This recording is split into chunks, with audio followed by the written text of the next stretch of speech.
Breaking news చూస్తున్నాం. పిఠాపురం మాజీ MLA TDP నేత వర్మ సంచలన ట్వీట్ చేశారు. ప్రజలే తన బలం, కార్యకర్తే అధినేత అనే నినాదంతో పోస్ట్ చేశారు వర్మ. గత ఎన్నికల్లో చంద్రబాబు సూచనతో ఆయన పిఠాపురంలో పోటీకి దూరంగా ఉన్నారు.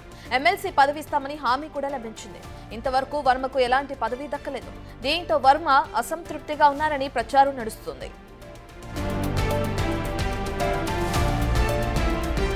జనసేన ఆవిర్భావ సభలో నాగబాబు చేసిన వ్యాఖ్యలు వర్మకు పుండు మీద కారం చల్లినట్లు మారాయి. పిఠాపురంలో పవన్ గెలుపునకు ఎవరో కారణమనుకుంటే అది వాళ్ల కర్మ అని నాగబాబు అన్నారు.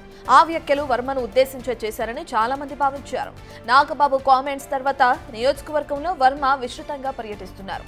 ప్రజల్లోనే ఎక్కువగా ఉంటున్నారు. అందుకే ఆయన ప్రజలే నా బలమని పోస్టు చేశారని అర్థమవుతుంది. కానీ కార్యకర్తే అధినేత అని ఎందుకు పోస్టు చేశారో అంతుపట్టడం లేదు. పైగా అదే పోస్టులో టీడీపీ వినూత్న కార్యక్రమం అని కూడా ఉంది. దీనికి తోడు వర్మ చేసిన పోస్టుల్లో చంద్రబాబు, లోకేష్ తో పాటు పవన్ కళ్యాణ్ ఫోటో కూడా ఉంది. దీంతో వర్మ ఏం చెప్పాలనుకుంటున్నారో అంతు చిక్కడం లేదని అంటున్నారు.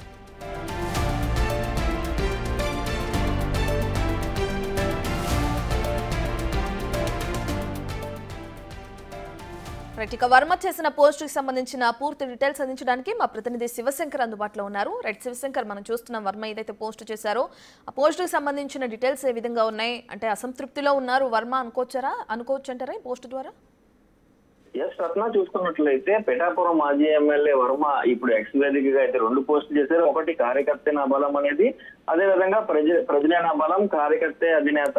ఈ 2 కార్యక్రమాలు కూడా, అంటే ఈ కార్యక్రమాలు చూస్తే కార్యకర్తల అధినేత అనేది ఒక వినూత్నమైన కార్యక్రమం. ప్రతి బుధవారం నియోజకవర్గంలో అనేక కార్యక్రమాలు చేస్తాం. అదేవిధంగా ఉత్తమ పనితీరు కనిపించిన కార్యకర్తల అభినందన కూడా తెలియజేస్తాం అంటూ కూడా ఆ పోస్ట్ లో ఉంది. అదే విధంగా చూసుకున్నట్లయితే ఇంకొకటి ప్రజలే నా బలం అంటూ కూడా ఎక్స్క్లూజివ్ గా ట్వీట్ చేశారు. దీన్ని పిఠాపురం సోషల్ మీడియా గ్రూప్ లో అయితే వర్మకు సంబంధించిన కార్యకర్తలు కావచ్చు, టీడీపీ కార్యకర్తలు పెద్ద ఎత్తున ట్రోల్ చేస్తున్న పరిస్థితి కనిపిస్తుంది. అయితే ఇటీవల ఏదైతే జనసేన ఆవిర్భావ దినోత్సవం సంబంధించి నాగబాబు మాట్లాడుతూ కూడా, కొడదల నాగబాబు మాట్లాడుతూ పిఠాపురంలో పవన్ విజయానికి ఒకటి పరోక్షం పవన్ కళ్యాణ్ కారణం అయితే 2 జనసేన కార్యకర్తలు మాత్రమే కారణం అంటూ కూడా ఒక సంచలన వ్యాఖ్యలు చేశారు. అయితే దానిపై కూడా స్పందించడానికి వర్మ నిరాకరించారు.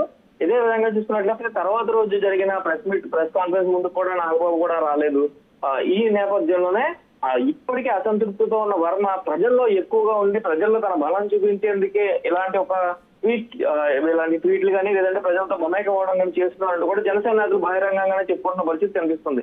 అయితే వర్మ తన బలాన్ని నియోజకవర్గంలో చూపించడానికి ప్రయత్నం చేస్తున్నారా, లేదా తనకి ఇంత బలం ఉంది కాబట్టి తను ఖచ్చితంగా ఏదో ఒక పదవి ఇచ్చి తీరాలని చెప్పి డిమాండ్ చేయడానికి ఇదంతా ఎక్స్పోజ్ చేస్తున్నారనే ఒక చర్చ కూడా పిఠాపురంలో నడుస్తుంది. అయితే పూర్తిగా చూసుకున్నట్లయితే వర్మ మళ్ళీ మరొకసారి వార్తల్లో నిలిచారని చెప్పుకోవచ్చు.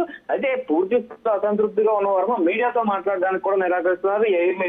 ఏ మీడియా అతన్ని సంప్రదించినా కూడా నేను ఇప్పుడు మాట్లాడలేను, తర్వాత మాట్లాడతానంటూ కూడా నెమ్మదిగా శుతిమెత్తగా దాటవేస్తున్న పరిస్థితులు కనిపిస్తున్నాయి. అయితే ఇప్పుడు ఈ ట్వీట్లు కావచ్చు, అదేవిధంగా ప్రజల్లో చొచ్చుకు వెళ్తున్నారు. అంటే ఎన్నికల తర్వాత నాయకులు ప్రజలతో ఇంటరాక్ట్ అవ్వడం అనేది కొంచెం తక్కువ ఉంది. అయితే అతను అక్కడ ఎమ్మెల్యే కాదు కాబట్టి పవన్ కళ్యాణ్ నియోజకవర్గానికి ఎమ్మెల్యేగా ఉన్నారు. అధికారికంగా జరిగే కార్యక్రమాలకి తనను పిలవట్లేదు, లేదా తనకి తగ్గ గౌరవం ఇవ్వట్లేదు అంటూ కూడా టీడీపీ కార్యకర్తలందరూ కూడా పెద్ద ఎత్తున ఆందోళన చేసిన సిచ్యువేషన్ కూడా 2-3 మనం చూసాం గతంలోనే. అయితే ఇలాంటి సమయంలో ఇప్పుడు టీడీపీ కార్యకర్తలందరినీ కూడా అతను హక్కును నేర్చుకోవడం కావచ్చు, అదేవిధంగా వాళ్ళకి సమస్యలు ఉంటే దానికి సంబంధించిన సమస్యలన్నీ కూడా ఎక్స్క్లూజివ్ గా పోస్ట్ చేయడం, అలాగే సోషల్ మీడియాలో యాక్టివ్ గా ఉండడం, కార్యకర్తలతో ప్రజలతో ఎక్కువగా మమేకమై ఉండడం కూడా ఇప్పుడు మనం చూస్తున్నాం. ఈ నేపథ్యంలో చూసుకున్నట్లయితే పూర్తి స్థాయిలో అతను అసంతృప్తిగా ఉన్నప్పటికీ కూడా నియోజకవర్గంలో తనకున్న కార్యకర్తల బలం కావచ్చు, తనకున్న బలాన్ని బల ప్రదర్శన చేసే విధంగా కార్యకర్త బలం అని ఇలాంటిది ఒక ప్రజలే నా బలం అని చెప్పి ఇలాంటి ఒక పోస్ట్ చేస్తారని చెప్పి పెద్ద ఎత్తున జరుగుతుందని చెప్పుకోవాలి. Right, thank you Shivshankar.